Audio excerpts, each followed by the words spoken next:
Baik, terima kasih. Assalamualaikum warahmatullahi wabarakatuh. Pertama, kami aturkan terima kasih bahwa di Nurul Iman di kesempatan pendanaan MUI kami atas nama Jakarta sangat berterima kasih. Pada kesempatan ini ada dua mungkin yang ingin saya tanyakan sehubungan kelemahan pengetahuan saya. Yang pertama, saya tertarik dari mukadimah Pak Kiai Hambali dengan ada beberapa label Islam, tentunya ini akan menimbulkan permasalahan. Tetapi yang menarik orangnya katanya itu juga ini persoalannya. Nah, harapan kami memang begini, dengan ada persatuan majelis ulama, kalau bisa bersatu gitu, satu kata gitu. Karena Pak, kami merasa masyarakat awam bingung kadang-kadang. Ya, padahal pernah saya baca apa di situ di Al-Quran, fa'in tanajatum baru ilal warsuli. Ini mohon maaf kalau salah, tolong di saya guru olahraga saya ngomong baik karena ingat gitu. Apabila terjadi bermacam pendapat, berlainan pendapat, kembalilah kepada Tuhanmu dan Rasulnya, Al-Quran dan hadis. Nah ini kalau di ulamanya sudah pada pecah, bagaimana kita ya? Mudah-mudahan sukatani manggalah, paling tidak sukatani jadi contoh gitu ya. Itu ya. Jadi ini perlu bahan kajian untuk kita.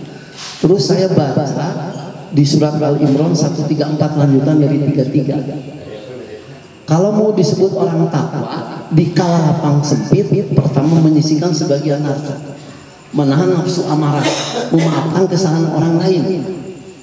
Nah ini kan persoalan. Jadi kalau kata Ki Hajar Dewantoro, guru itu harus ingar sesung tulodo ing madya mangun karso tuturi andayani. Nah ini mungkin bahan kajian kita ini semua. Saya kemarin nonton TV begitu disetel, diserahkan apa yang dilaporkan istrinya terjadi pelecehan seksual ke santrinya, belum yang di Bandung yang diponis gitu ya. Nah, ini tugas kita ya semua. Jadi bagaimana menghadapi itu kiat-kiat supaya kita ada kebersamaan gitu ya, sehingga apa, umat tidak bingung.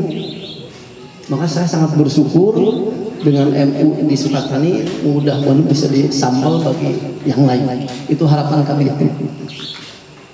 Terus yang kedua, yang berkaitan dengan pernikahan. Akhir-akhir ini setelah COVID, isu di media massa, peningkatan perceraian sangat tinggi. Benar nggak tuh ya di Indonesia? Ya pernah saya baca.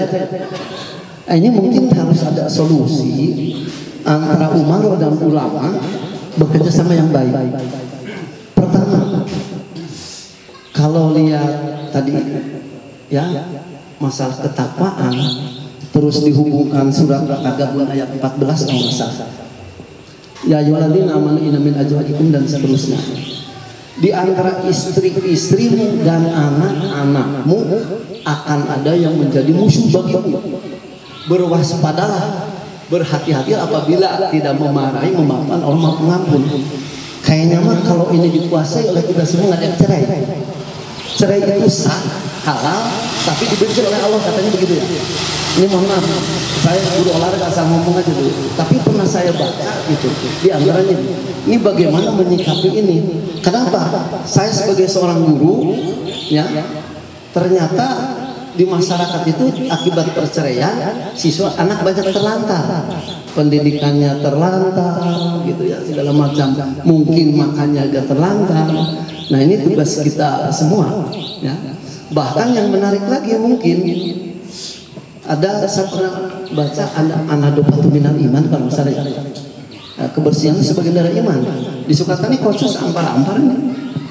Gimana ini menyikapi ini juga? Mungkin ini antara ulama umarohnya harus bebenah diri, saluran air digedein barangkali itu.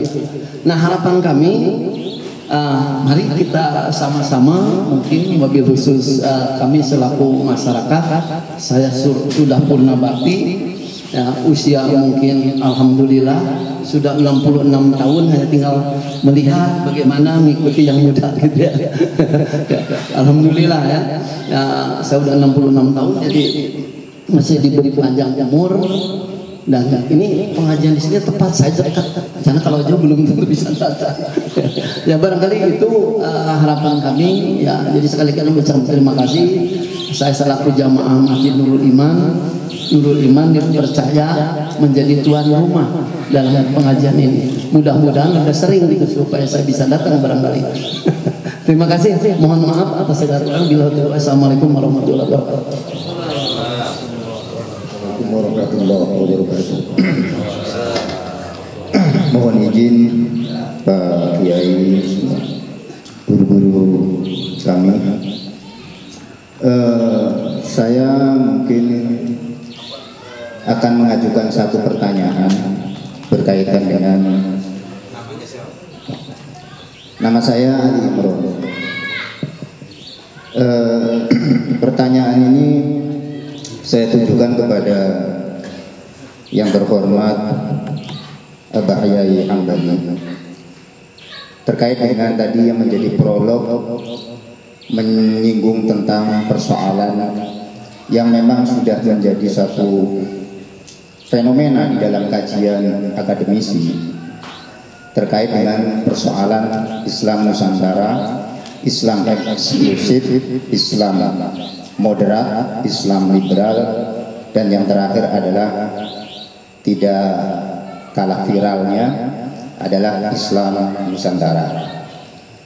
Simpel saja, pertanyaan saya adalah tendensi yang mendasar ketika kemudian tadi Romo Kiai menyampaikan bahwa pada intinya adalah sama, hanya beda casing, kira-kira begitu dalam tanda kutip. Kalau kemudian dikaji secara agama yang kemudian diaplikatifkan dalam tataran amaliyah masyarakat, itu amaliyahnya atau hanya sebatas nama dari 4 nama tersebut. Ini yang kemudian saya berpikir penting, meskipun kelihatannya sederhana, tapi membutuhkan satu kajian pemikiran yang luar biasa ketika itu timbul di tengah-tengah masyarakat. Pertanyaan saya yang kedua, saya tujukan kepada Bapak Kiai terkait dengan soal nikah tadi. Simpel saja juga, karena saya tidak melihat secara langsung kitabnya, jadi saya hanya menyimak saja betul-betul. Ada beberapa poin yang memang tidak sah ketika kemudian itu dilakukan, pernikahannya itu tidak sah ketika kemudian statusnya dia sesungguhnya adalah sebagai orang tua, tapi kehadirannya dia adalah justru sebagai saksi. Itu yang pertama. Nah, pertanyaan saya kan sekarang sudah tidak sedikit volumenya atau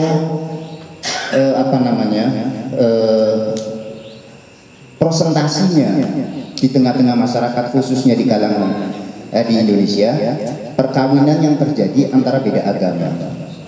Nah, dia kebetulan adalah orang tuanya yang kemudian dihadirkan di situ tidak sebagai walinya karena memang perbedaan agama. Nah, sementara di dalam kitab itu tadi yang dikaji adalah kalau kemudian dia dijadikan saksi maka tidak sah, atau kemudian dia tidak dijadikan saksi tapi dia dijadikan sebagai walinya tapi kemudian beda agama, sementara dalam konteks Islam kan tidak diwajibkan karena beda agama gitu.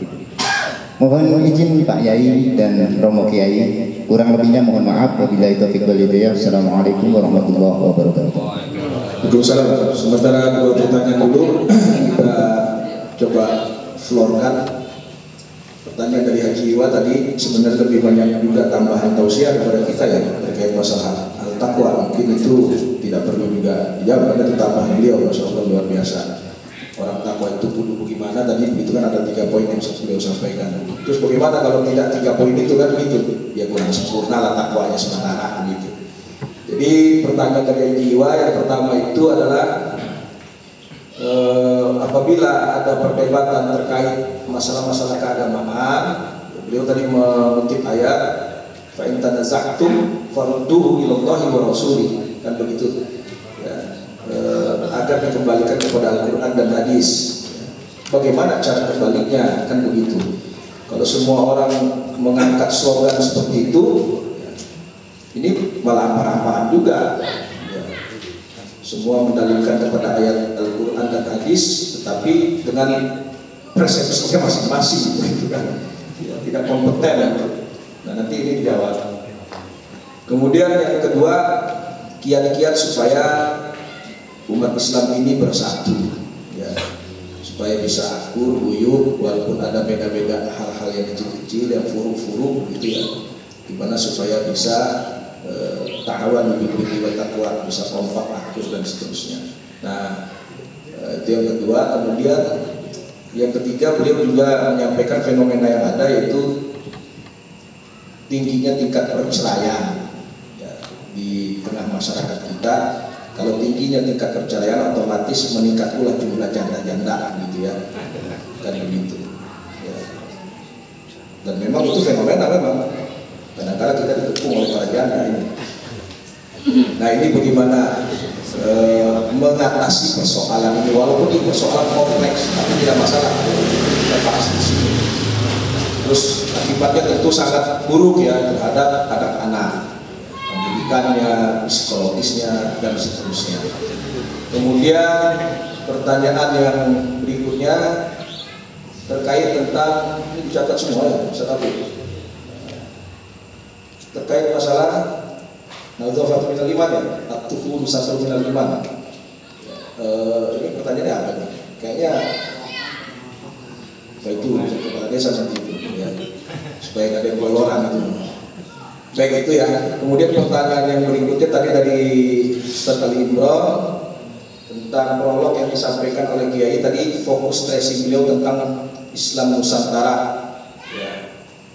Apa itu sekedar nama atau amaliyah begitu ya? Atau manhaj baru begitu. Ya, ini juga perlu disampaikan sih. Kalau saya sih sudah punya buku Islam Nusantara yang dikeluarkan langsung oleh tokoh-tokoh Nahdlatul Ulama dan tidak sebagaimana yang dipahami banyak orang. Tapi banyak juga udah langsung begitu.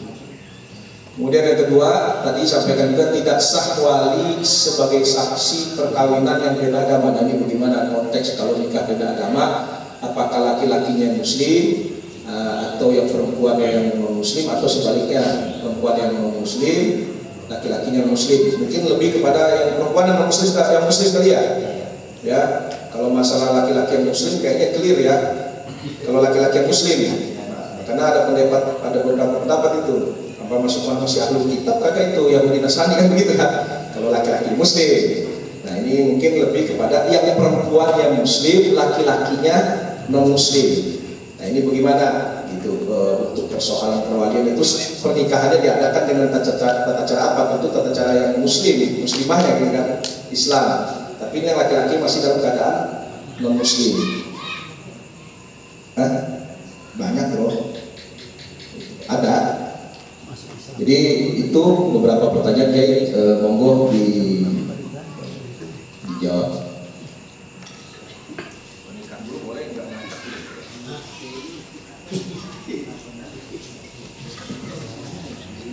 Masalah ini ya kan?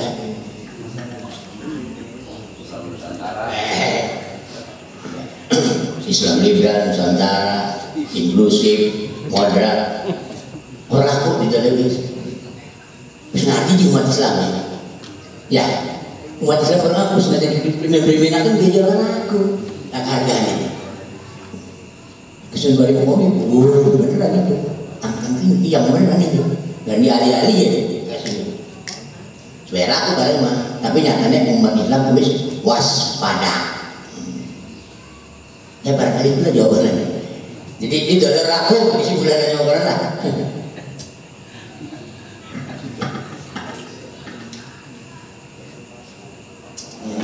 Allah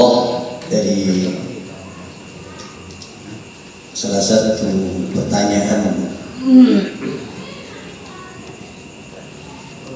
Yang pertama soal perbedaan agama, ya, tentu sudah kita pahami dari syarat rukun orang nikah itu ada syarat rukunnya.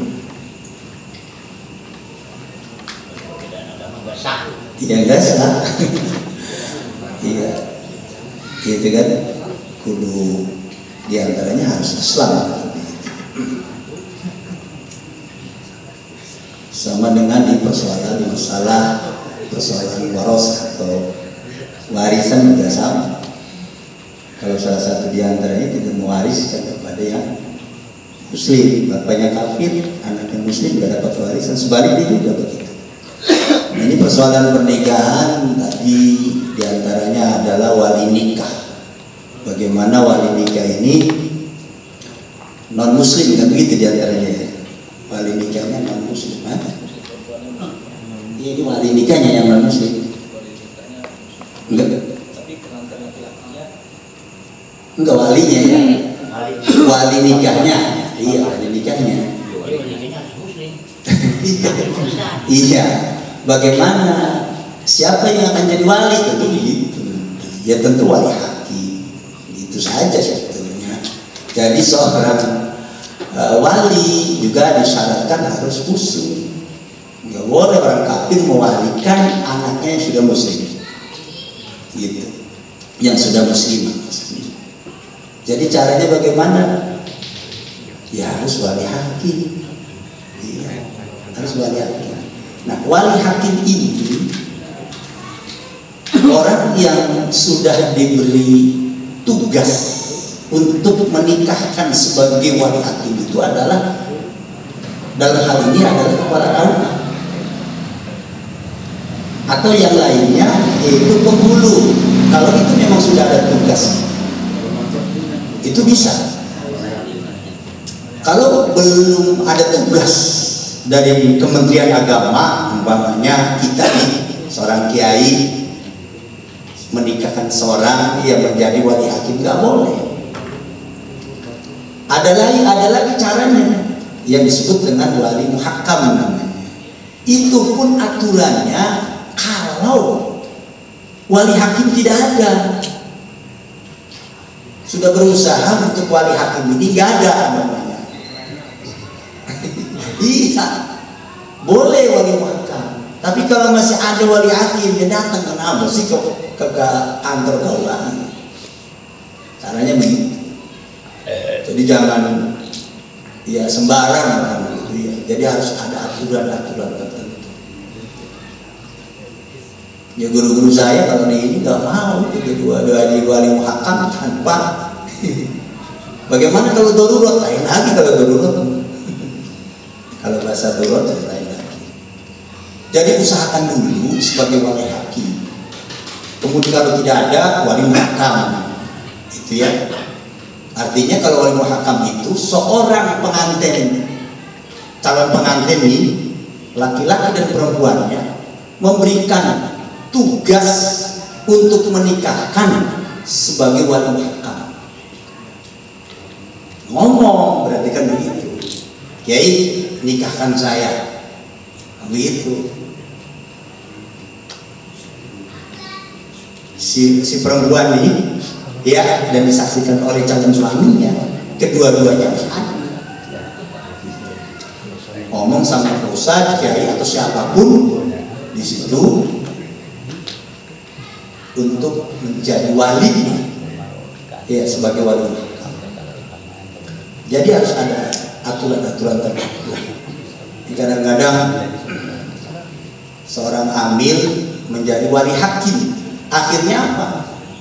Orang tuanya si perempuan karena bapaknya ini pada waktu itu tidak mau menikahkan, yang menikahkan amil, ini salah aturan sebagai wali hakim. Akhirnya dituntut oleh bapaknya. Ya ini cepat-cepat bahasa kita, pingin ngaji. Ya kamu sih enak banget segala jadi wali hakim. Atau kamu kan amil, kan ada ada kantornya kepala daerah, serahin gitu. Tiba beli duit 50.000. Aduh, ya ini banyak terjadi kan ya di kalangan kita, makanya persoalan permasalahan ini sangat penting, ya sangat penting sekali. Jadi harus pakai aturan, iya kan? Kita ini punya pemerintahan, punya ulama, ada fatwanya, ada aturannya kan gitu, ya. Barangkali itu, ya, yang lainnya boleh, yang lainnya mau jawab, ya, itu saja ya tadi. Masih ada. Gitu ya.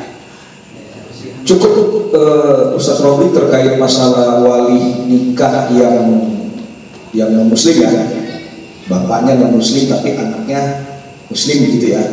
Cukup tadi mungkin ya. Ini sebetulnya memang ada case yang terjadi dan itu memang saya tidak menyebutkan nama, itu sahabat sebetulnya. Jadi perempuannya si perempuan ini muslim, kebetulan bapaknya non muslim, tapi satu keluarga, kan memang ada seperti itu. Kemudian menikah dengan yang muslim, jadi non muslim, bapaknya non muslim, anaknya yang perempuan itu muslim, terus calon suaminya non muslim. Nah, dia hadir di situ, sementara dalam konteks tadi yang Abah Yai sampaikan, saya kira tepat. Maka kemudian, kalau kemudian dia hadir di situ, kalau menurut ketentuan tadi yang Pak Yai jelaskan, Abah Yai jelaskan, itu kan tidak sah. Nah, dia hadir di situ, gitu. Dan sementara dia kan non muslim dan dia anaknya muslim, menikah dengan yang non muslim. Ustaz Al-Imron hadir sebagai saksi yang dua orang itu. Jadi itu yang dimaksud tadi yang disampaikan Kiai. Ini bapaknya hadir di situ udah kafir, pengen jadi saksi lagi, kurang lebih begitu dah. Oh iya. Itu yang tidak sah. Betul Pak Kiai. Betul. Tapi kalau ada orang kafir datang nonton gitu dan hadir di situ karena muamalah bertetangga, dia ikut menyaksikan atau bapaknya menyaksikan saja, tapi bukan menjadi saksi. Yang dua itu tidak soal, gitu ya. Karena tadi jelas wali hakim nggak boleh bapaknya karena dia kan kafir bapaknya. Maka si ibunya atau anak perempuan yang mau menikah ini dia harus datang ke KUA minta wali hakim, gitu. Ya. Yang dimaksud tadi hadir itu menjadi saksi. Ya. Terima kasih ya Pak Yai. Mohon maaf kalau saya dengar begini barusan yang terakhir itu. Perempuannya yang menikah itu muslim, bapaknya non muslim, calon pengantin laki-lakinya non muslim. Nah, gimana? Berarti kan otomatis tidak sah karena apa? Non agamanya dua agama ya. Iya betul. Ya kan? Beda agama kan? Iya. Jadi tidak ada wali, tidak ada saksi, tidak sah. Kan kalau pernikahan muslimah dengan yang kafir itu jelas clear ijma ya tidak sah nikahnya. Kalau masalah laki-lakinya muslim, perempuannya non muslim ini masih ada debat-debat. Ya, tergantung tadi persepsinya apakah si yang Nasrani masih masuk ahli kitab atau bukan, itu aja persoalan perdebatannya. Tapi kalau yang perempuannya muslimah, laki-lakinya itu Yahudi, Nasrani, Hindu, Buddha, clear, tidak sah, tidak sah pernikahannya. Kita kasih tanggapan, kasih kesempatan ini Kiai Muhajjah. Mana Kiai? Yang mana aja boleh. Islam Nusantara. Saya Islam jagoan. Saya Islam jagoan. Ya, bismillahirrahmanirrahim. Langsung saja yang saya hormati para masyayikh. Yang terhormat, secara singkat menanggapi Islam Nusantara dan lain sebagainya, yang dipertanyakan itu adalah apakah itu sebatas nama dan berbeda amalianya atau memang nama dan amalianya yang dipermasalahkan. Jadi intinya saya ingin menjawab sedikit saja secara poin, nama itu hanya sebatas nama. Adapun masalah amalia ya kita tinjau apakah bertentangan dengan syariat atau tidak. Ya, karena itu pernah terjadi di zaman Nabi Muhammad SAW, menggrup-grupkan seperti ada kaum Muhajirin, kaum Ansar, itu kan sebuah nama, tapi isinya ya sama dalam Islam. Maka dalam hadis dari Al-Imam Abi Naji Al-Irbad ibn Sariyah, Al-Imam Abi Naji Al-Irbad ibn Sariyah radhiyallahu taala anhu qala Rasulullah sallallahu alaihi wasallam, wa man ya'ish wa man sallallahu alaihi Muhammad wa man ya'ish fa sayara ikhtilafan katsira fa alaikum bi sunnati wa sunnatil khulafa'ir rasyidin. Rasulullah telah berkata, siapapun yang hidup setelahku maka dia akan menjumpai ikhtilaf perbedaan pendapat. Maka sikap kita pada saat itu apa? Maka fa'alaikum bisunnati wa sunnatil khulafa'ir rasyidin, maka kita diwajibkan untuk berpegang teguh kepada sunnah Nabi dan sunnah khulafa'ir rasyidin, Abu Bakar wa Umar wa Utsman Ali. Itu ya. Jadi nggak usah ngeributin nama kalau amaliyahnya benar, atau namanya bagus Islam tapi kalau amaliyahnya kotor. Paham ya? Jadi nggak usah ngeributin ini namanya apa. Mungkin sekarang juga udah banyak ya grup majelis A, B, C, D kan gitu kan ya. Itu bedanya bahasa Arab yang itu tadi Nusantara. Terus yang kedua, saya juga ingin menanggapi pertanyaan antum tadi Pak Ali Imran, pernikahan yang tadi secara poin saja. Ketika pernikahan non muslim tidak sah, ketika walinya itu seorang non muslim, baik menjadi wali ataupun saksi tidak sah. Wong nikahnya gak sah juga mau walim siapa, nikahnya aja gak sah. Wa qala ta'ala fi kitabi la tankihul musyrikati hatta yu'minna. Allah berkata dalam Quran, tidak sah pernikahan orang musyrik sehingga dia beriman kepada Allah Subhanahu wa taala. Paham ya? Jadi itu poin. Kemudian yang ketiga, saya ingin menanggapi pertanyaan Bapak tadi. Banyaknya perbedaan pendapat, Bapak Haji apa tadi itu? Bapak Haji Iwa, banyaknya perbedaan pendapat yang ada di kita ini. Apakah kita tidak bisa bersatu? Dan bagaimana caranya kita bersatu? Kan seperti itu ya. Bagaimana cara kita bersatu? Intinya satu. Jika masalah ikhtilaf di yang penting, masalah perbedaan furu'iyah itu tidak dikaitkan dengan masalah akidah. Seperti contoh, yang maulid tidak maulid, yang maulid saudara kita, yang nggak maulid juga saudara kita. Yang penting tidak mengkaitkan masalah akidah seperti menyesatkan, mengkafirkan, memurtadkan. Nah ini udah beda soal. Jadi yang kita penting adalah masalah ibadah sosialnya, saling sapa, saling senyum, kopi bareng, itu yang paling terpenting. Ya maka akan timbul persatuan. Tapi ketika dikaitkan akidah maka tidak akan bisa bersatu. Ya tidak akan bisa bersatu. Jadi pentingkan ibadah yang wajib ketimbang yang sunnah. Ngeributin kunut sebetulnya hukum dasarnya sunnah, tapi menjaga persatuan sosial itu hukumnya wajib. Maka untuk apa kita ngeributin kunut kalau kita membelakang wajib persatuannya itu nggak dikedepankan. Terkait masalah kebersihan itu tanya RT ya. Tanya ke sini.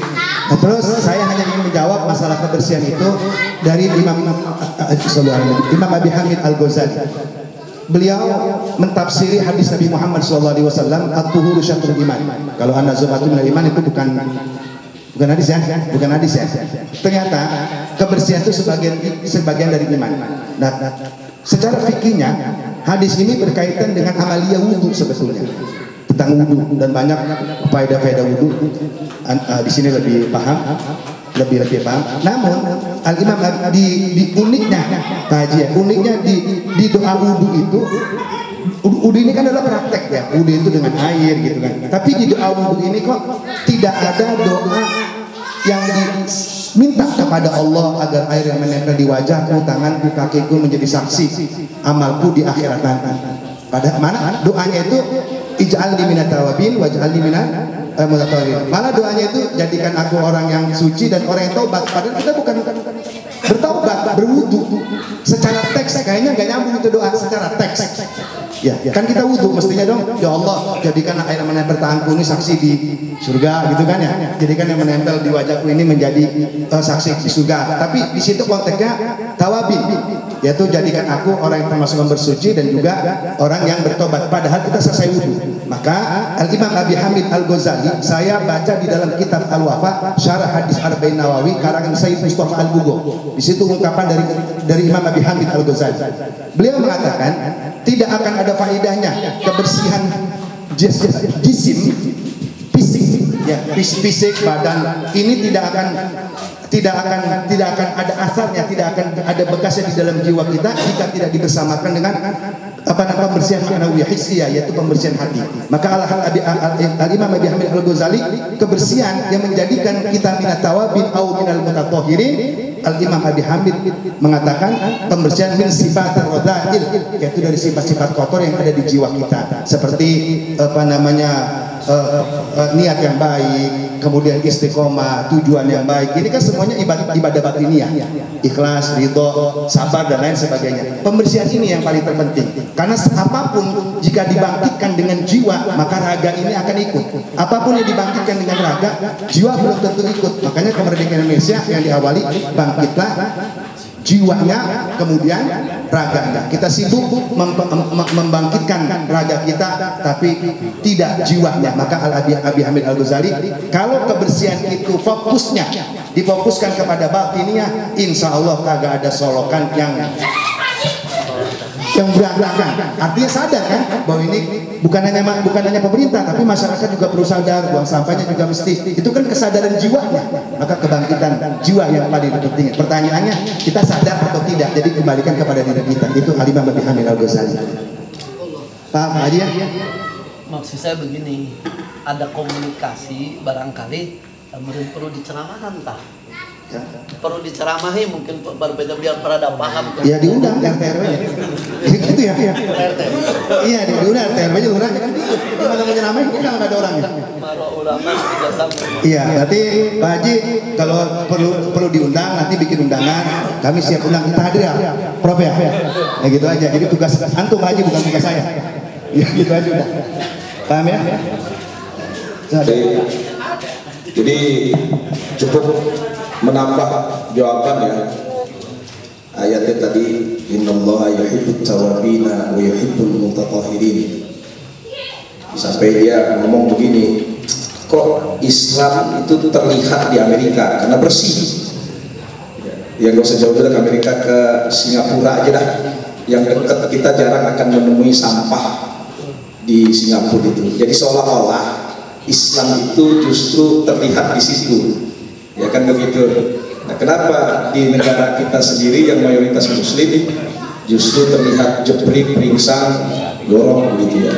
Nah, tadi sudah dihimbau kita tadi membersihkan yang sifatnya batinnya, ya, Allah yuhibbut tawabin, itu lebih kepada batinnya, wa yuhibbul mutatahhirin, lebih kepada jasmania. Ya kita contohkan lah, mulai dari kiainya juga, bukan karena RT RW doang. Jangan sampai di pesantren kita tuh kesannya jelek, kumuh, lorong dan seterusnya, begitu ya. Kalau seandainya masuk pesantren itu cek WC-nya, cek kamar mandinya, begitu. Ya. Kalau seandainya kotor, santri-santri berarti belum disadarkan jiwanya, gitu ya, untuk menjaga kebersihan yang ada. Baik, nanti ada pertanyaan dari Kiai. Saya menambahkan sedikit soal Islam Nusantara ya. Ini jadi supaya gak timbul fitnah dan lain-lain, perlu saya sampaikan poin-poinnya saja begitu ya. Karena saya memang punya bukunya. Jadi Islam itu datang ke berbagai wilayah di muka bumi ini bukan ingin merusak budaya yang ada, bukan. Ini yang perlu kita pahami terlebih dahulu, karena Islam Nusantara ini bias, tidak sebagaimana yang dipahami. Akhirnya awalnya mencetuskan Islam Nusantara itu sudah benar, saya ada bukunya, itu sudah benar gitu. Cuma kemudian menjadi bias karena kelompok liberal ikut mendompleng itu, seolah-olah Islam ini datang ke Indonesia ingin merusak budaya-budaya yang ada. Nah, kita tegaskan kepada umat kita bahwa Islam itu hadir bukan untuk membuat budaya-budaya lokal itu rusak, tapi sebaliknya Islam memperbaiki budaya agar tidak menjadi unsur yang rusak, begitu. Nah, kemudian Islam itu datang juga ingin merubah budaya-budaya yang nyeleneh. Ingat, budaya-budaya yang nyeleneh itu yang ingin diperbaiki, ya, tidak menghapuskan budaya yang ada. Makanya saya punya slogan itu. Kita punya slogan, kalau saya sih bukan Islam Nusantara ya, tapi Muslim Nusantara kalau saya. Ya, jadi agak beda itu. Ya, jadi ada Islam Nusantara, saya Muslim Nusantara. Jadi slogan Muslim Nusantara itu begini, ya. Ini slogan Muslim Nusantara nih, bukan Islam Nusantara. tetap menjaga Islam di dalam budaya dan tidak memaksakan budaya di dalam Islam. Jadi tetap menjaga Islam di dalam budaya lokal kita yang ada, tapi tidak memaksakan budaya di dalam Islam. Jadi ini yang perlu kita pegang teguh sebagai Muslim Nusantara. Gitu. Jangan kemudian nanti biasnya begini, jadi anti Arab. Nah, ini biasanya ke sono ini, penyimpangannya ke sono. Orang pakai gamis kadrun, gitu kan. Budak-budak Yaman, orang pakai sorban, orang pakai gamis, orang yang pokoknya yang berbau-bau Arab itu dimusuhi, seolah-olah ingin merusak Nusantara dengan pakai gamis dan lain sebagainya macamnya gitu. Padahal kita ini budaya yang terbuka ya, budaya Nusantara ini budaya yang terbuka. Selama budaya itu tidak bertentangan dengan nilai-nilai pokok dan prinsip di dalam Islam, maka kita terima. Justru ditingkatkan kebaikannya. Nah, tetapi kalau ada budaya-budaya lokal yang umpamanya bertentangan dengan prinsip-prinsip agama kita, maka budaya itu yang kemudian diperbaiki agar selaras dengan nilai-nilai Islam yang ada. Nah, cuman yang berkembang sekarang itu ya, karena tadi Islam Nusantara yang sesungguhnya itu bagus, justru bias karena didomplengi oleh orang-orang yang memang benci sama yang namanya berbau Arab. Seolah-olah kita ingin mengarabkan Indonesia, mengarabkan Nusantara. Nah, kalau kita lihat gambar-gambar wali songo kita penyebar Islam di Nusantara, itu kan pada jenggotan, pada pakai sorban, pada pakai gamis, ya, dan seterusnya. Ya, tidak masalah kalau orang pakai gamis dipersoalkan, itu aja orang yang pakai jas kayak saya ini dari barat ini. Ya, harusnya dipersoalkan juga. Ya, atau apalagi pakai pakaian yang lebih dari itu. Kenapa itu tidak dipersoalkan? Kenapa yang dipersoalkan orang pakai gamis, orang pakai sorban, orang-orang yang menggunakan simbol-simbol Arab dan seterusnya. Padahal itu kan tidak bertentangan dengan pokok-pokok agama kita. Jadi nggak ada masalah. Orang mau pakai pelangkon juga nggak ada masalah. Orang mau pakai sarung, mau pakai baju ala Jawa dan lain sebagainya, macamnya selama prinsip-prinsip keagamaan tidak dia tentang, tidak masalah. Jadi yang saya pikir yang jadi bias itu adalah konsep Islam Nusantara ini dijadikan sebagai alat untuk memusuhi, membenci yang berbau kearab-araban. Ya, bahkan para habaib pun menjadi sasaran. Dibilang budak-budak Yaman, pendatang dan lain sebagainya. Nah, ini yang kemudian menjadi kontraproduktif di dalam kehidupan kita. Terjadi pembelahan juga di dalam umat Islam.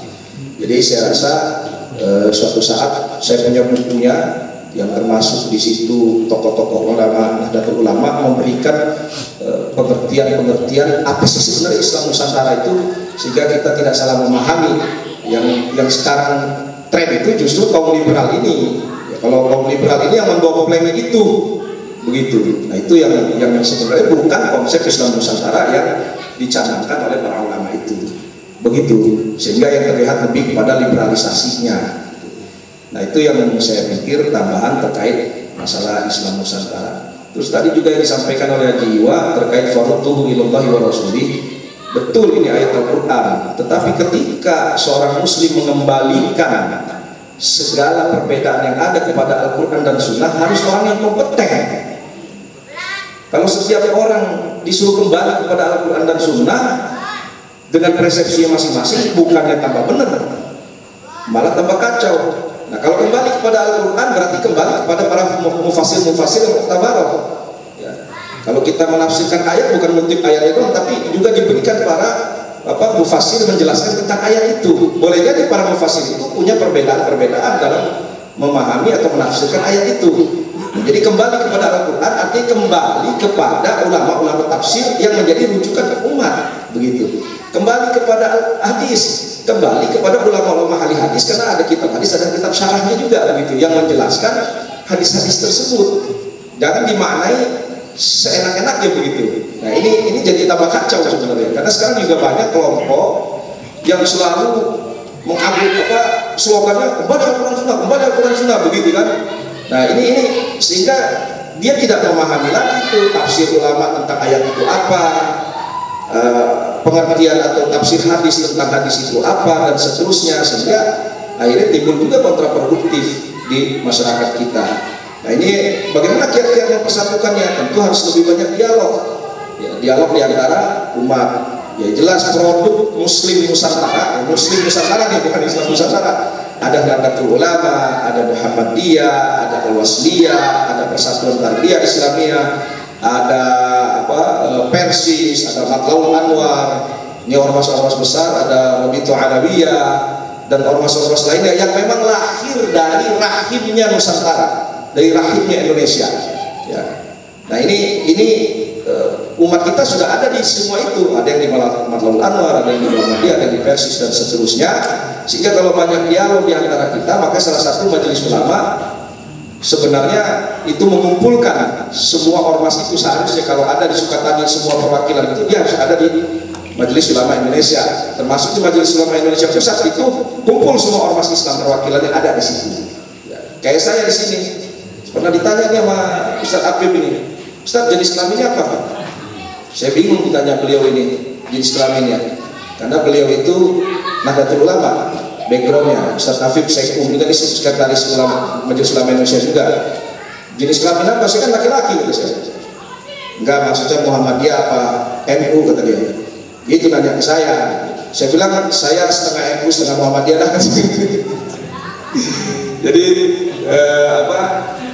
sudah tidak relevan kita berbicara tentang itu, tapi nggak ada masalah, ada Muhammadiyah, ada NU, ada Persis dan lain sebagainya. Macam kalau sering dialog, insya Allah akan terbangun persatuan tadi dalam konsep pemahaman yang ada di masyarakat. Kecuali aliran-aliran yang memang diteliti, yang memang diselidiki, referensi dan sebagainya macam itu memang menyimpang. Seperti LDII, ya, Lembaga Dakwah Islamiyah Indonesia, walaupun pakai kata Indonesia di situ jelas sudah difatwakan oleh MUI, Ahmadiyah dan seterusnya. Tapi kalau kaitan yang ormas tadi saya sebutkan, insya Allah itu adalah anak kandung dari Republik Indonesia. Saya pikir itu tambahan. Tafadhol Kiai, tadi ada yang mau ditanyakan.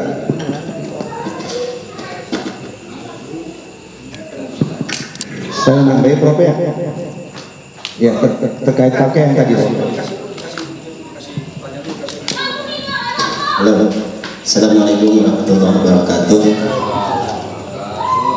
Sedikit mau nanya ke Pak Kiai Haji Musa tentang tadi masalah akad nikah kan harus paham, orang yang akad harus paham.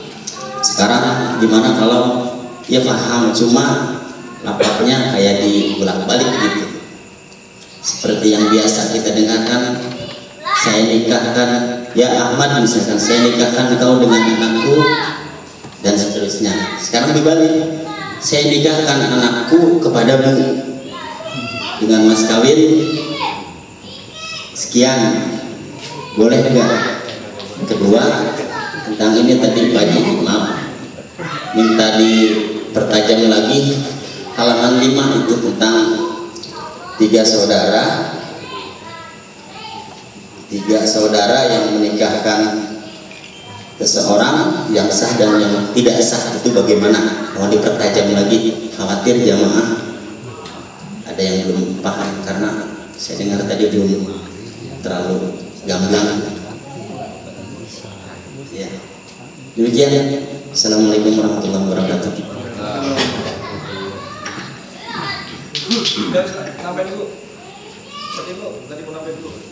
Ya, tadi saya mau menambahi terkait, mohon maaf Prof.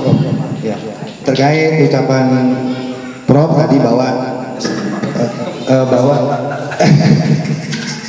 kan mau kita tambahin Prof.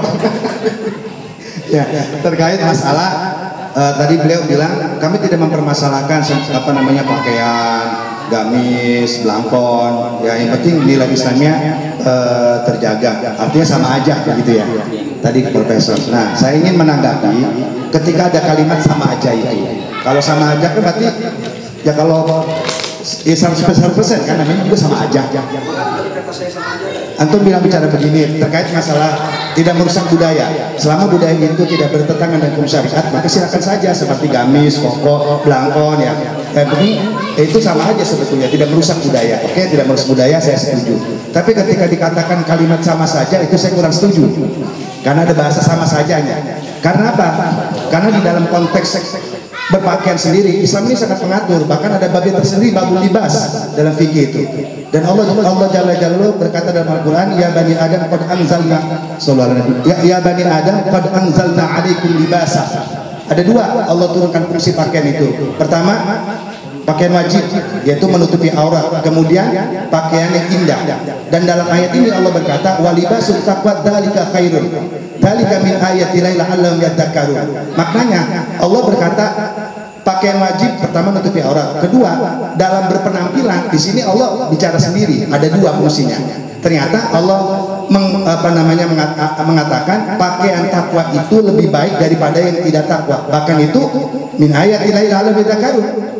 Maknanya begini, ketika pakaian itu semua sudah menutupi aurat, ya kan, mau lepis, pakai legging atau apapun menutupi aurat, ya kan, oke lah, tapi bukan legging yang maksud pantat, bukan itu. Ya, artinya kalau sudah menutupi aurat secara wajib dia sudah pakai itu dan tidak berdosa. Tapi nilai pakaian bertakwa itu tidak sama dengan pakaian yang tidak takwa, karena Allah berbicara ayatnya walibasul taqwa dzalika khairun. Jadi tidak bisa dikatakan sama aja. Nah, berapa? Ya enggak. Iya. Terus yang kedua, hadis Nabi Muhammad SAW. Nabi berkata bahwa Allah itu lebih berhak kita berpakaian rapi. Ya. Kemudian dalam ayat khudzu zinatakum inda kulli masjidin. Berarti kan ini nilai yang berbeda daripada pakaian yang tidak takwa. Maka tidak sama saja sebetulnya. Ada nilai tersendiri di sisi Allah yang berpakaian takwa. Mungkin yang dipermasalahkan bukan itunya. Pertanyaannya adalah pakaian takwa itu seperti apa?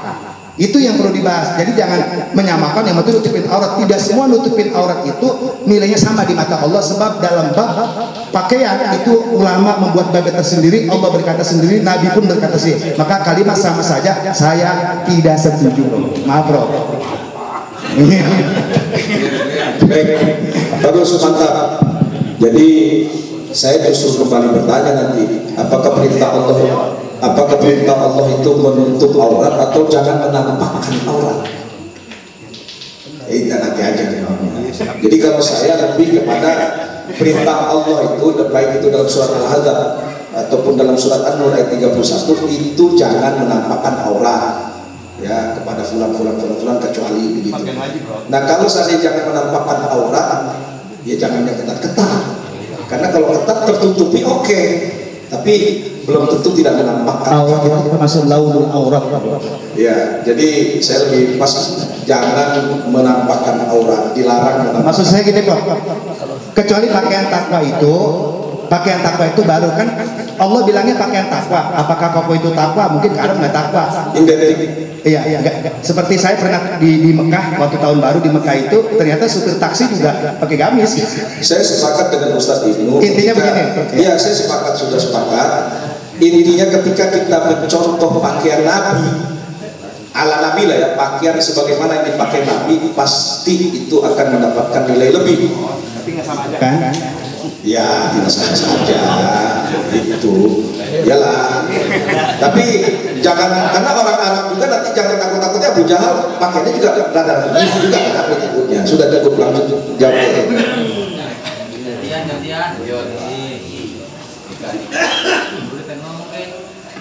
Baik jamaah sekalian yang dimuliakan Allah. Tadi ada pertanyaan soal akad dalam pernikahan.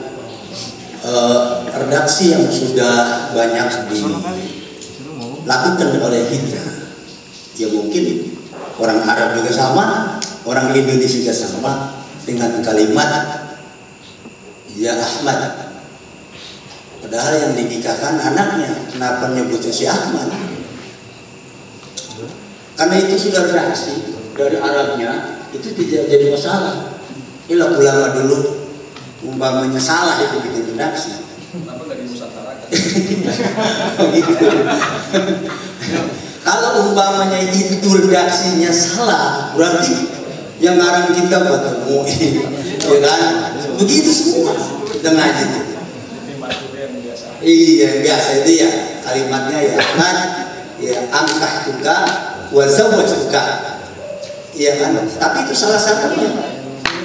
Boleh umpamanya angkah juga, enggak menyebutkan zawaj juga atau zawaj juga saja boleh.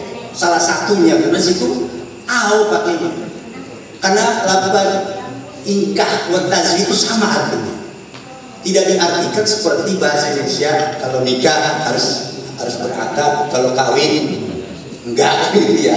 Enggak, tapi dalam konteks bahasa sama gitu ya. Nah, gitu doang. Karena siapa?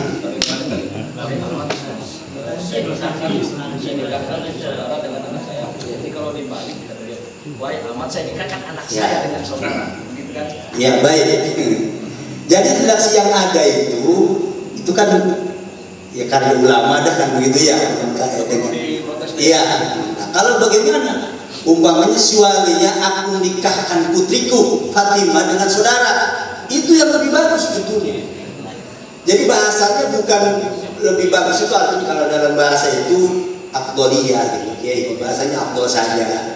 Kalau mau bikin umpamanya lain dari yang lain, umpamanya aku nikahkan putri saya Fatimah dengan saudara, boleh sih. Boleh. Tidak. Emang begitu yang kudu. Iya. Diterjemah. Maja'anil asli laisa al-amri latihi. Orang asalnya begitu. Ya, jangan dikatakan. Iya. Oke, itu iya. Jadi boleh, jadi boleh umpamanya aku nikahkan putriku dengan putriku siapa umpamanya kan Fatimah dengan saudara itu boleh ya, mas kawin sekian namanya. Ada yang nggak boleh, aku nikahkan aku. Nah kecuali ambil itu tuh mah pisang batu. Udah ada aku nikahkan engkau dan engkau nikahkan aku, jangan dibalik-balik begitu apa. Nah itu yang kedua tadi persoalan tadi yang masalah wa min sama lau syahida itu ya akhwani bin salah satu. Ya, coba kita paham bersama. Ini kan kaitannya tadi kalau wakalal abu awil akhir masih kaitan terus bindika wa khotor mal akhir lam yasihah li'annahu waliyun akidun bala yakun musyrik. Nah kemudian yang sama oleh karena itu lau syahdah seandainya gitu ya. Akhwani kan artinya kan dua saudara ya. Akhwani lau syahidah akhwan dua saudari itu menjadi saksi min salah satu dari tiga bersaudara. Kemudian kemudian memberi akad dalam pernikahan asalisu yang saudara yang ketiga gitu ya. Bigoi wakalatin di situ kan bukan menjadi wakil, enggak, menjadi wali. Iya, yang semua juga sebetulnya bisa jadi wali kan, orang bersaudara ini tiga saudara, yang dua jadi saksi, yang satu menjadi wali kan begitu. Ya begitu kan? Min ahadihima dari kudunya mah min ahadihim barangkali ya kudunya min ahadihim itu domirnya dari salah satu yang tiga itu kudunya ya. Soha maka sah ini kalau di sini tidak ada kaitan itu, tapi memang awalnya keterangan itu ada dari Fathul Muin pertama itu yang dari ayat. Berarti kalau di dalam kitab Fathul Muin itu yang berkata ya karyanya tapi ya Zainuddin itu disahkan oleh Syekh Zainuddin ya itu ya nah, gitu ya. Jadi kayaknya Ustaz bin Hadi dari tiga bersaudara itu salah satunya gitu ya. Nadimah dari salah satu dua ya akhwan maka sah. Ya maksudnya ada sih.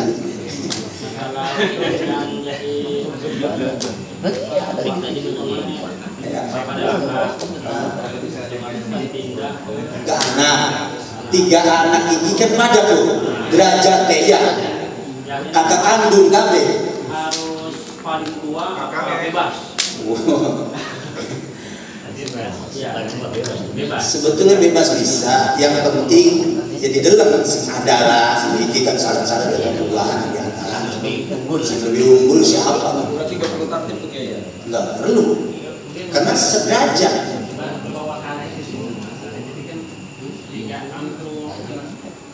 Siapa aja bebas dia. Berarti tanpa wakalah inisiatif aja gitu, inisiatif nikahin. Kalau ada wakalah kan otomatis jadi aktif, wali aktif satu. Jadi akhirnya satunya cuma satu. Iya. Jadi tanpa kompromi, misalnya saya udah kamu aja yang wali, nah itu kan si yang mewakal ini akhirnya kan termasuk wali aktif juga nih. Kalau secara spontan begitu, ngambil inisiatif aja nikahin aja udah langsung. Jadi nggak ada istilah wakalah di situ langsung. Iya. Yang dua ini jadi sah, jadi saksi. Cara bahasa wakilah pala. Iya. Yang justru pertanyaan saya yang keliru itu kenapa yang nomor 3 gitu loh? Dicontohkan di situnya. Contoh lah, Sebetulnya iya.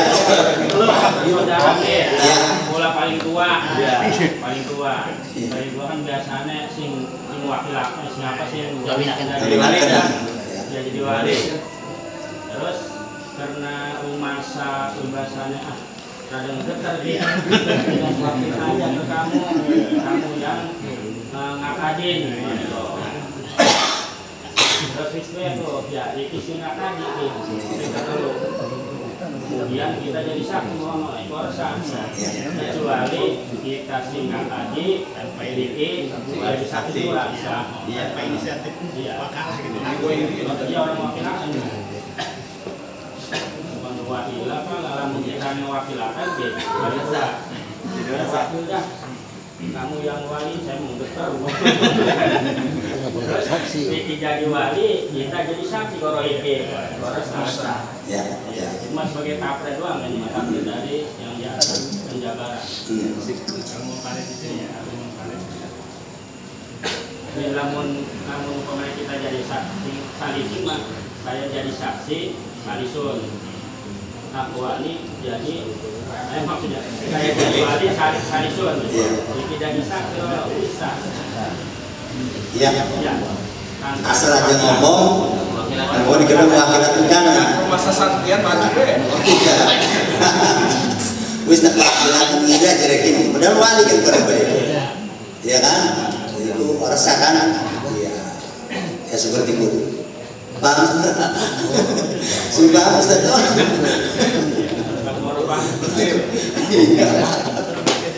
Tapi memang ini jarang terjadi seperti ini. Tapi memang pembahasan harus dibahas.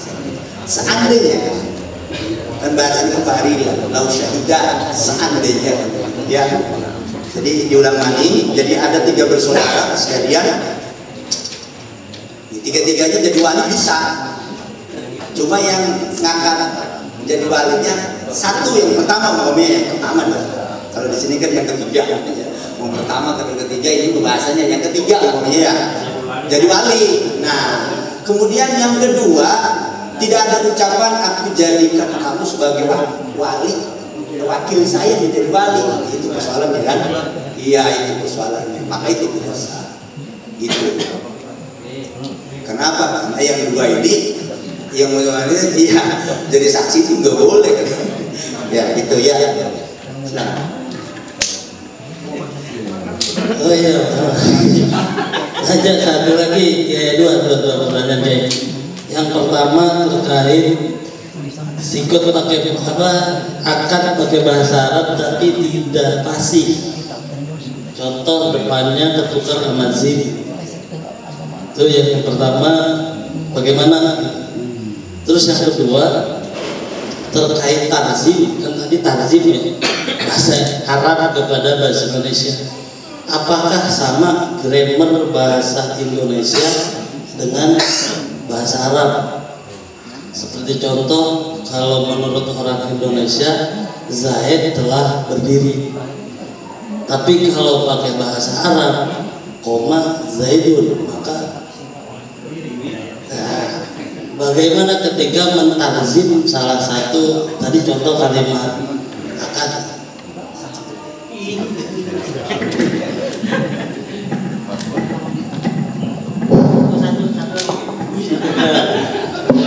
Yang kedua, yang ketiga ya, apakah bahasa itu bisa diterjemahkan? Seperti contoh kayak bahasa Banten, mengkonon enggak?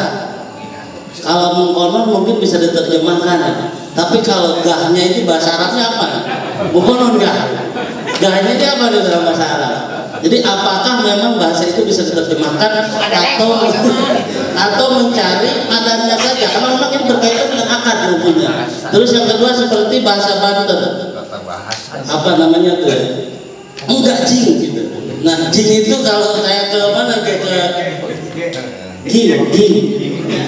Kalau ke waktu makan itu kayak makan apa namanya tuh? Durian itu waktu ke Rangkas ya apa kemana? Dari sana tuh ada kalimat lah enggak jing gitu. Nah jing di sana saya sampai sekarang pun nggak paham kalau memang diterjemahkan ke bahasa Indonesia apalagi bahasa Arab gitu ya. Nah ini ya meskipun tauhid bisa diterjemahkan karena memang berkaitan tadi yang dibahas adalah kalimat akad. Apakah bahasa itu bisa diterjemahkan atau hanya mencari padanan di menurut bahasa tersebut? Itu saja mungkin yang saya tanyakan. Oke, mohon satu pertanyaan Oke, sekalian pergi adalah ketua KUA setempat, bukan gitu Pak Kiai ya. Kecuali darurat. Nah, pertanyaannya daruratnya seperti apa? Karena dalam beberapa waktu yang lalu kami pernah menghadapi satu kasus di lingkungan kita. Ada satu keluarga yang sudah hidup bersama, bahkan sudah mempunyai 2 orang anak, sementara keluarga tersebut tidak dalam ikatan yang sah, atau bisa diistilahkan kumpul kebo. Nah, kemudian kejadian seperti ini terlambat kami mengetahuinya karena informasi yang kami dapat itu dari mulut ke mulut. Nah, setelah kami berkonsultasi dengan pihak pemerintahan dalam hal ini Kesra, kemudian kami juga berkonsultasi kepada alim ulama bahwasanya kejadian seperti ini harus segera diselesaikan. Karena kalau seandainya kita tunda-tunda, bisa jadi argo dosa yang kita dapat terus berjalan. Nah, singkat waktu kami bergerak ke sana kemari sampai akhirnya terkumpul sejumlah dana untuk prosesi akad nikahnya. Nah, pada saat akad nikah kami bertanya kepada pihak pemerintah dalam hari ini Kesra bahwa beliau sudah berkomunikasi dengan ketua KUA setempat yang menugaskan kepada Kesra untuk menikahkan dan menjadi wali hakim. Nah, pertanyaannya, apakah pernikahan yang terjadi sesuai dengan kasus yang tadi itu termasuk golongan darurat? Itu yang pertama. Nah, yang kedua, bisa jadi kejadian seperti ini, kasus-kasus seperti ini bisa terjadi kapan saja, di mana saja, bahkan di depan mata kita sendiri, namun kita tidak menyadarinya. Nah, sebetulnya tugas siapa yang bisa memfilter jangan sampai kejadian seperti ini terulang kembali? Karena pada saat kejadian itu kami sendiri yang bergerak. Apakah memang ini tugas kami atau tugas dari pemerintah setempat gitu? Itu saja barangkali Pak Kiai, mohon pencerahannya. Terima kasih. Assalamualaikum warahmatullahi wabarakatuh.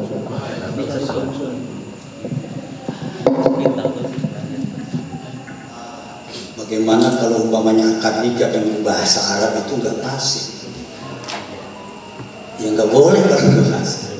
Kalau umpamanya zawwajtuka pakai zai ganti jim, terbeda mana? Iya kan? Kalau sudah beda huruf saja beda mana? Beda harkat saja pengertiannya. Oh, bisa salah, beda harkat. Yang ditanyakan itu salah huruf atau nggak fasih? Nggak fasih. Nggak fasih ya. Berarti bener dong kalau. Iya nggak fasih itu kan umpamanya dia itu zai dari jim gitu. Jawa itu bukan nggak fasih, itu salah ya. Iya. Salahnya karena nggak fasih. Nggak fasih. Berarti salah dan nggak fasih. Iya. Kalau nggak fasih, iya. Karena kalau nggak fasih, fasihnya mulut kita, lisan kita dengan Arab berbeda. Iya pasti. Itu pasti berbeda. Makanya saya bilang pertanyaan itu nggak fasih apa salah. Tadi yang dipertanyakan ja jadi za, ya kan itu bukan nggak fasih, itu salah. Salahnya karena nggak fasih. Kalau nggak fasih ada contoh lain kan ya? Contoh nggak fasih. Secara umum lisan kita, pengucapan kita, fasihnya kita dengan orang Timur Tengah itu berbeda. Karena memang lisannya berbeda. Contoh. Ya seperti menyebut jim atau jim dan sebagainya, itu pasti berbeda lah. Kita bisa dengar orang Arab ngomong bahasa Arab itu. Supaya masih lanjut. Intinya nggak fasih salah. Iya. Nggak fasih apa salah? Dua-duanya udah nggak fasih salah. Jelas kan? Ya kan kalau dalam bahasa Arab itu kan harus bertajwid. Sebab Al-Quran diturunkan oleh Allah, sudah ada ilmu tajwid di dalamnya, sudah ada ilmu tata bahasa, sudah ada ilmu balaghah, sudah ada hukum, sudah ada sejarah. Al-Quran itu sudah komplit segitu. Ya, makanya kalau umpamanya mau nikahin, cari orang yang fasih. Yang fasih di sini maksudnya tadi kayak umpamanya zai diganti jim itu maksudnya ya.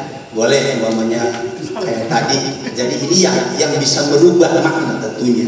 Ketika kita umpamanya seorang imam, jangankan di Fatihah, dibaca surat saja umpamanya inna a'tainakal kautsar gitu ya, pakai sin, itu enggak sah sholat walaupun dalam surat, karena sudah mengganti huruf, mengganti harakat saja. Ketika ada orang baca surat umpamanya innallaha bari'um minal musyrikin wa rasulih, itu sudah salah secara ilmu tata bahasa. Berarti Al-Quran sudah ada ilmu tata bahasanya, ilmu nahwunya, ilmu sorongnya sudah ada. Iya. Bahkan sahabat Ali orang yang pertama mengumumkan bahwa Al-Quran itu hanya terdiri dari 3 kata sebetulnya, isim, fi'il, huruf. Isim sebagai kata benda, fi'il sebagai kata kerja, huruf kata depan. Itu saja sebetulnya. Kita lihat yang bilang balik itu saja. Isim, fi'il, huruf, isim, fi'il, huruf, isim, fi'il. Semua itu saja. Itu Al-Quran. Nah kemudian dikaranglah ilmu nahwu oleh Abu Aswad Al-Juhani, karena pada saat itu ada orang baca Qurannya salah harakat saja. Jadi harusnya innallaha bari'um minal musyrikin wa rasuluhu, harusnya itu. Sungguhnya Allah itu bebas daripada orang musyrik dan rasulnya bebas. Kenapa harus wa rasuluhu? Karena diatapkan pada domir yang laqad bari'un ayat 2. Di situ ada domir yang tersimpan jawaz gitu ya. Maka wa rasuluhu tidak boleh wa rasulihi diatapkan pada kata minal musyrikin. Enggak boleh. Itu salah harakat. Apalagi salah huruf ya. Ya tidak boleh. Enggak, nanti jawaz suka zai diganti jim, artinya ngewenangaken isu ngira dudu ngawinaken mana. Jadi rubah mana.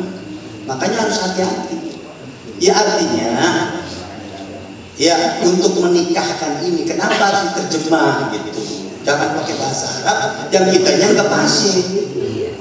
Boleh diterjemah boleh, yang penting ngerti. Akidah ngerti, syahidah ngerti, itu dengan bahasa yang dilakukan itu. Mau pakai bahasa Arab, pakai Jawa, pakai bahasa Inggris, ya yang penting di antara orang yang terkait di situ harus paham dan ngerti. Tapi tadi juga sudah dibahas bagaimana orang itu bahasa Arab dia nggak ngerti secara aslinya, tapi tujuannya boleh kan? Boleh. Enggak jangan. Iya, secara aslinya nggak paham dia tentang bahasa ini, tapi ini kalimat nikahin dibolehkan kan? Ada kan tadi sudah dibahas betul di dalam soal-soal. Nah itu diantaranya ya, jadi ya harus benarlah ya, tajwidnya harus benar. Karena di dalam tajwid itu kan ada makharijul huruf, ada sifat huruf. Ya dalam kitab Jazariyah itu kan dibahas tentang bagaimana cara mengeluarkan huruf yang baik, kemudian sifat-sifat hurufnya. Kayak umpamanya hamas, ya kan, idla, gitu kayak rohwa itu harus paham tentang itu dalam ilmu tajwid. Karena apa? Karena Allah menurunkan Al-Quran itu di dalamnya sudah ada ilmu tajwid. Kemudian Allah, ya, kalau bahasa kitanya beginilah, memberikan kecerdasan pada ulama-ulama kita. Buktinya sahabat Ali adalah mufattish pertama bahwa Al-Quran itu tidak lebih dari 3 kata itu sebetulnya, isim, fi'il, huruf. Kemudian dikaranglah ilmu tata bahasanya atau ilmu nahwunya oleh Abu Aswad atas perintah daripada sahabat Ali. Kemudian dikarang lagi lah ilmu sorofnya, yaitu oleh Muhammad bin Muslim Al-Harrah, itu bagian ilmu sorofnya. Ya, tasrifan dalam bahasa kita tasrifan. Makanya di situ as-sarfu umul ulum wa nahwu abuha. As-sarfu, ya kan, ilmu sorof ini sebagai biar, sebagai sumber ilmu sorof itu sebetulnya. Tasrifan itu jangan dianggap enteng tasrifan. Kalau orang ngaji nggak ngerti tasrif susah, ya kan.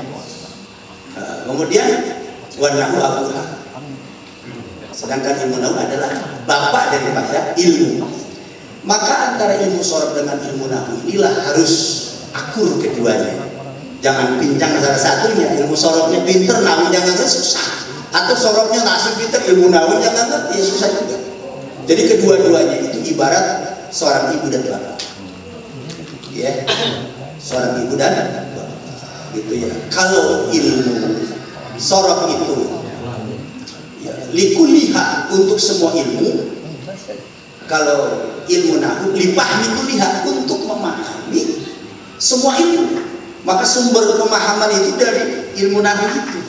Kalau orang sudah menguasai ya tafrihatul bidan, awamilnya, kemudian jurmiyahnya, imritinya, kemudian alfiyahnya Sibubet, apalagi hafal semuanya, itu dia paham tentang ilmu tata bahasa dengan ilmu sorofnya.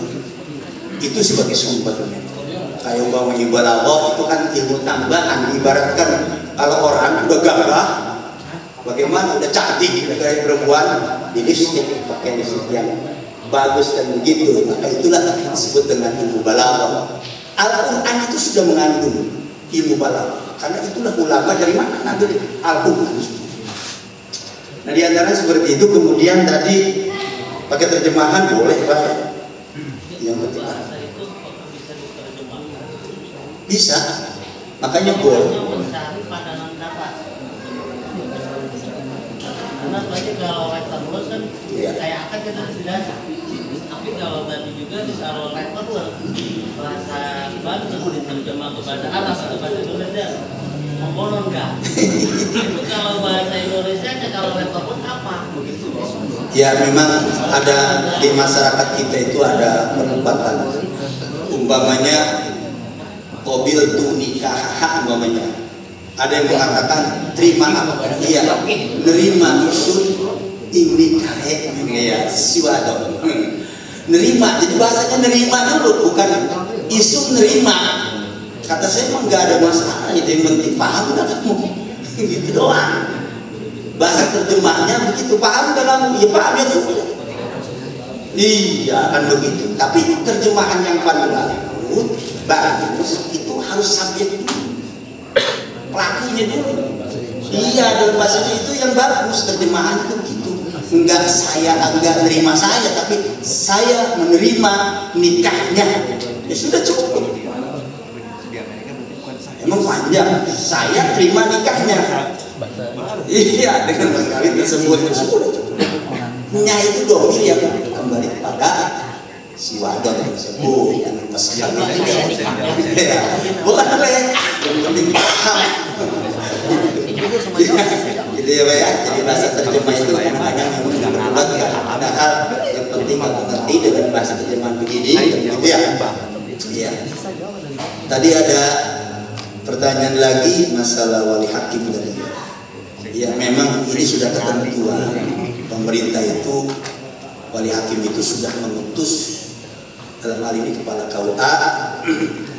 Tadi sudah saya katakan bahwa bagaimana kalau darurat? Ya darurat itu kepala KUA jadi nggak ada hakim, dan kita tidak boleh hakim di luar daerah kita suka tahu. Nyari hakim kemana gitu, nggak boleh. Jadi harus hakim sini. Wilayah tugas. Wali hakimnya, hakimnya itu. Iya. Maka beda lagi nanti. Kan ada muhakam itu kan orang yang ditugaskan untuk menikahkan oleh naib. Itu mah si wadon kalau si gawe wali. Ahli hakim memang sudah ditugaskan oleh pemerintah. Jadi nggak boleh kita nikah di luar wali hakim yang ada di daerah kita. Umpamanya ke Cikarang, nggak boleh. Sini masih ada. Gitu ya. Kalau orang Cikarangnya kepala KUA-nya ngerti, nggak mau menikah, karena sudah atur. Ya, terkait dengan memang wali hakim tidak ada kan begitu ya. Kalau masih ada mah wali hakim dulu gitu ya, jangan wali hakam lagi. Kalau umpamanya keserah nikah, keserah sebagai apa? Nah, kalau sudah mendapat mandat umpamanya dari kepala KUA, berarti mewakili. Haji mewakili kepala KUA. Ya boleh saja kalau mau menjadi wakil. Kalau gitu ya. Coba umpamanya ada orang kayak keserah umpamanya sudah diberi mandat oleh KUA, dia nggak sempat umpamanya menikahkan. Udah kamu aja, kamu jauh umpamanya, kamu aja di sana. Saya tugaskan kamu sebagai wali hakim mewakili saya. Ya begitu lah harusnya. Kompromi dulu, jangan langsung banyak menikahkan sebagai wali hakim. Caranya kan Pak Kiai, ya.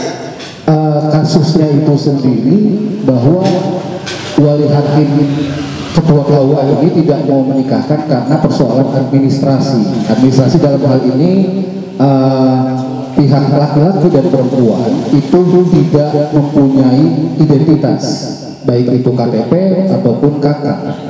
Sementara kalau seandainya harus dipenuhi itu makan waktu lagi.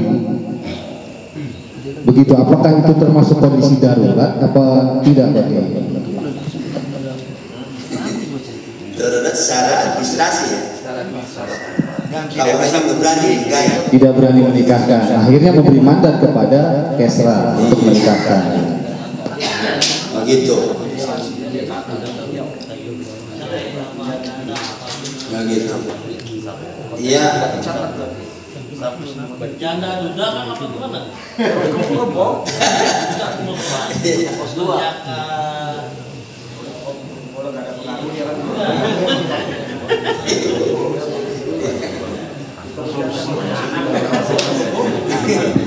Jadi dia pernah membuat identitas seperti membuat kakak, semuanya itu palsu, ditembak itu. Akhirnya setelah ditelusuri bahwa identitas itu palsu, akhirnya ketua KUA tidak mau menikahkan karena tidak ada identitas. Kemudian karena memang mengurus identitas administrasi segala macam itu butuh proses lama, akhirnya kita mengambil kesimpulan, semuanya mengambil kesimpulan, ya sudah Kesra saja menikahkan begitu. Apakah itu masuk darurat atau gimana Pak? Ya, kalau memang kepala KUA sudah tidak mau, berarti kan masuk dalam kategori darurat. Nah nanti si perempuan ini Ya kan bikin wali muhakam aja.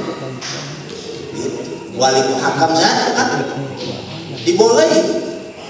Iya kan? Karena kepala KUA udah nggak berani. Iya, secara syar'i gitu aja. Administrasi ya. Iya. Jalbil mafasid muqaddamun ala jalbil masalih. Itu aja bikin muhakam itu. Itu aja kan ya. Bikin wali muhakam aja. Ya karena kepala KUA ya masuk lah. Ya terus gimana? Dipaksa-paksa dia nggak mau. Lagi, ya artinya sah. Nah kebetulan Pak Kiainya juga ada nih, Pak Kiai Haji Ulum. Waktu itu juga tidak berani Pak Haji, karena memang secara hukum memang harus wali hakim begitu. Makanya ada satu kebingungan, akhirnya diambil kesimpulan Kesra lah yang menikahkan gitu Pak Kiai. Beres lah. Yaudah, jadi seakan-akan dia muhakamnya ya gitu ya.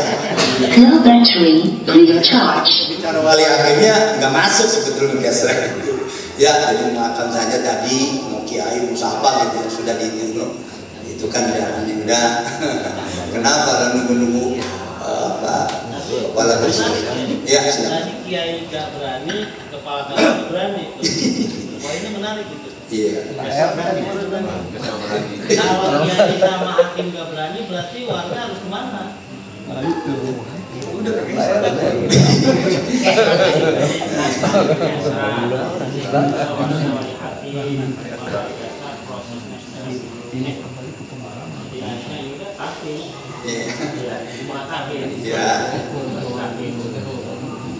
Seharusnya yang ditempuh itu ya iya, kudunya tanggung jawab atau bisa menyusul administrasi.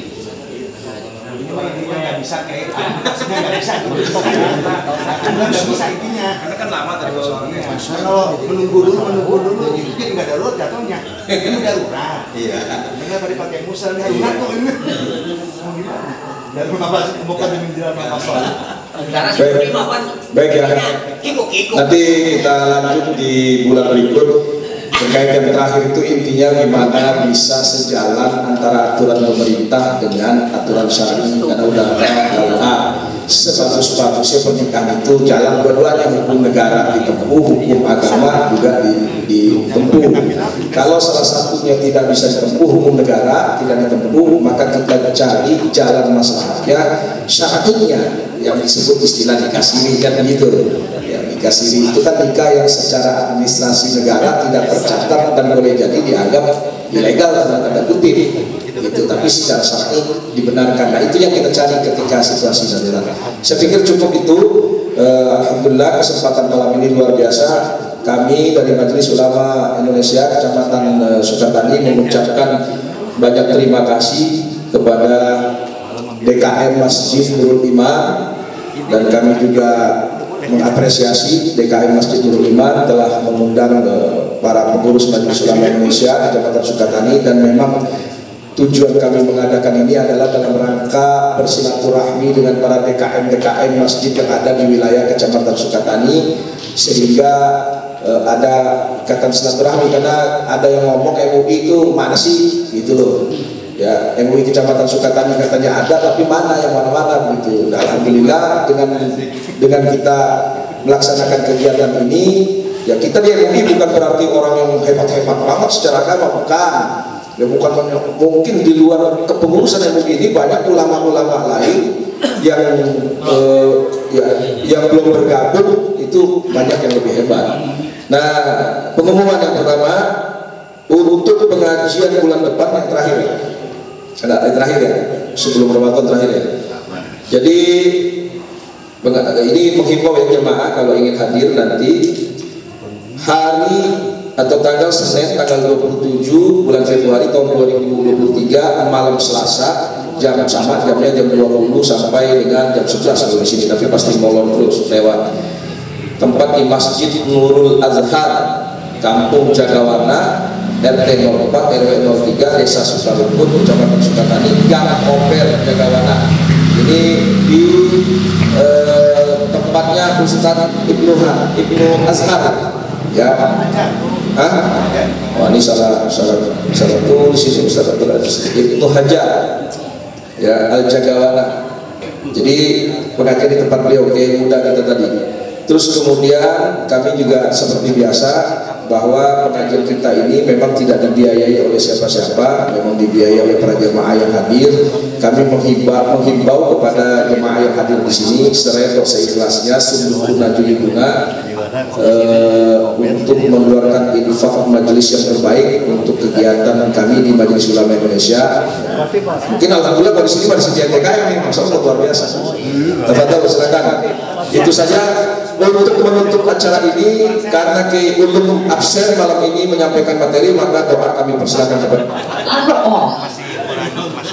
طيبا مباركا في حمدا يوافي نعمه ويكافئ مزيدا يا ربنا لك الحمد كما ينبغي لجلال وجهك ولعظيم سلطانك وعلى اسم ابراهيم في العالمين انك حميد مجيد وسلم تسليما كثيرا مباركا به اللهم انا نسالك علما نافعا ورزقا واسعا وعملا متقبلا اللهم ربنا آتنا في الدنيا حسنة وفي الآخرة حسنة تقبل منا إنك أنت السميع العليم وتب علينا إنك أنت التواب الرحيم وصلى الله على سيدنا محمد وعلى آله وصحبه وسلم تسليما كثيرا بفضل سبحان ربك رب العزة عما يصفون وسلام على المرسلين والحمد لله رب العالمين.